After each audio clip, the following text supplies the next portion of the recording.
Hey guys, today we're going to try some rustic farmhouse shadow boxes with mainly Dollar Tree products. Come check them out. Don't forget, in the description box below, I try to leave links to most everything I used. If I can't find the exact link, I try and link something as similar as possible. Hey guys, and welcome to my channel where we do DIY projects, crafts, and some organization, but all on a budget. Come check out today's shadow boxes. To start this project, I took some of the tongue depressor art sticks from Michael's. I had gotten these about $2.40 for a 30 pack or something like that. I used my 40% off and I just cut off both of the rounded edges so I had straight edges.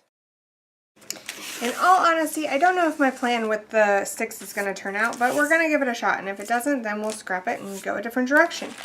So what I'm going to do now is kind of create a stain. I'm going to paint them with some Craft Smart acrylic paint. This is in the color chocolate brown, but what I'm going to do first is I'm going to put it into this little dish which I have a little water in, and it's going to make it so it's not as strong when it goes on.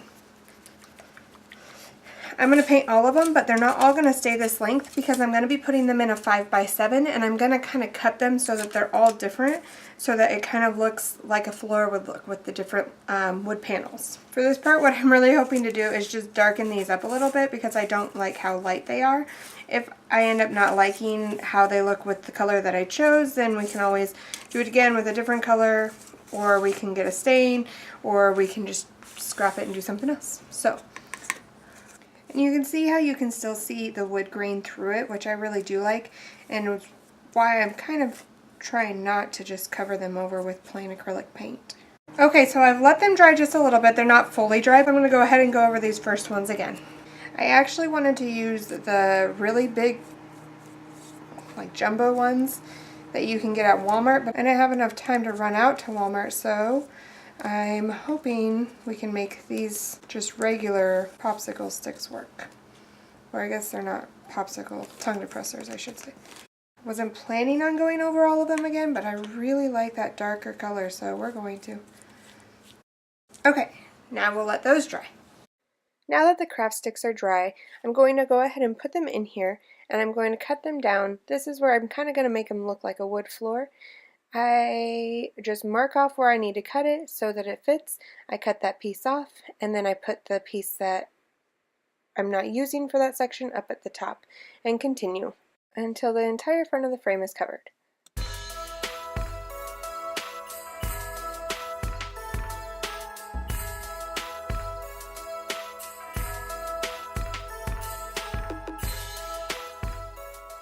Once I had everything in place, I went ahead and I took my hot glue and I removed the line I was going to glue as well as the line next to it. That way I had room so that I could set them in there nicely and not worry about getting glue on the next row. I just used hot glue for this because I wasn't sure if it was going to turn out or not, but I would definitely use E6000 if you're planning on keeping this permanent because it's easy for that hot glue to pop off of the glass.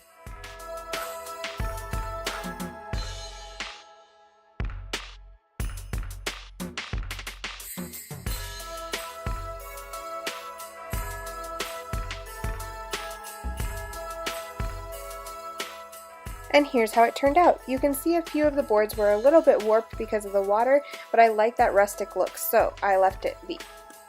Next, I took everything out of the second 5x7 frame I had.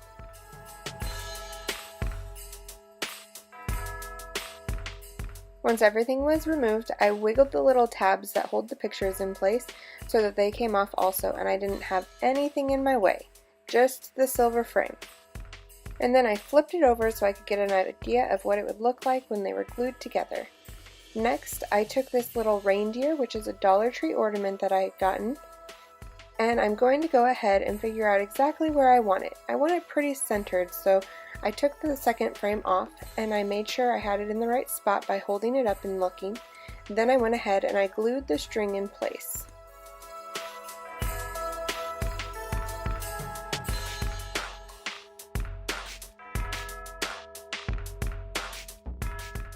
Then I took a combination of E6000 and hot glue and I put it all the way around the first 5x7 frame, getting ready to attach my second 5x7.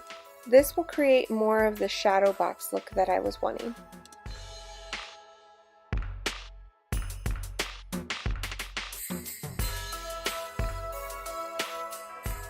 Then I just carefully placed the second 5x7 frame on top, and I secured it by pressing it down so that the hot glue would adhere, and then the E6000 will take a little bit longer to dry, but this way at least it's all going to be secure in the end. Anything that goops out can just be wiped off, and here's your final project. It can be left like this, but I'm going to spice it up just a little extra. For finishing that one, I'm just going to go ahead and start another one. This is going to be an 8x10 shadow box, and I'm going to use a scrapbook piece of paper as the background this time. Again, I'm going to take everything out of one of the frames, so all I have is the outline of the gold frame, and I'm going to take those little tabbies off also.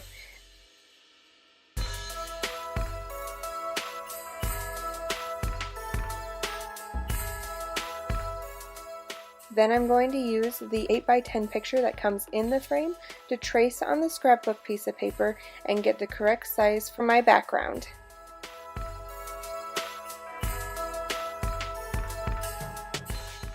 I put my new background into the frame and I added everything back in so that it didn't wobble around any.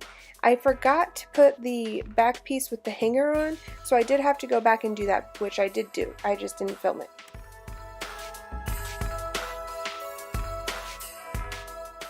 And here I have another Dollar Tree ornament.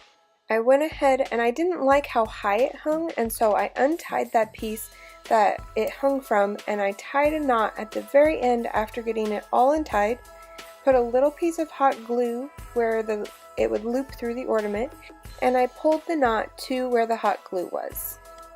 This allowed my ornament to hang further down into the frame, which I liked a lot better, so I figured out where I wanted it and secured it with hot glue. I did make sure to hold it a little bit so that hot glue could dry so it didn't slip out of where I liked it.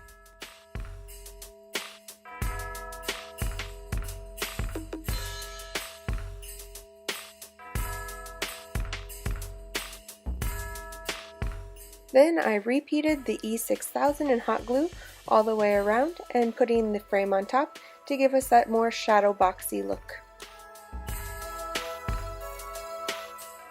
Now to spice these up just a little extra, I'm going to take some pieces from picks at the Dollar Tree that I originally had, and I'm going to take the picks apart so I have the pieces I like best. For the reindeer, I'm going to use some greenery and some of these berries, and I'm just going to attach them to the top.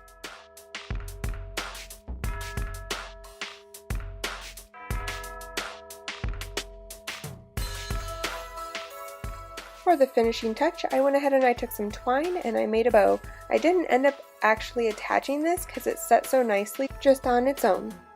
Here's the first completed shadow box with the deer. Next, we'll finish up the top of the snowflake. You'll notice on the back I did leave this because this way it could sit on a shelf or, wherever you want it, or you could hang it. So I do like that part about having the back on this project. The snowflake background can really be whatever works best with your house and your holiday decor. I'm not sure if I like the glass look on it just because it kind of gives it more of a little fancier feel or a glossy feel. I'm not sure how to explain it, but I contemplated taking it out, but I did leave it in because I didn't want the snowflake to move back and forth and scrape up the paper. So again, I used florals and greenery from the Dollar Tree, and I just picked apart what I liked best, using mainly greenery, berries, and on this one I added some pine cones, and I just arranged it till I liked how it looked.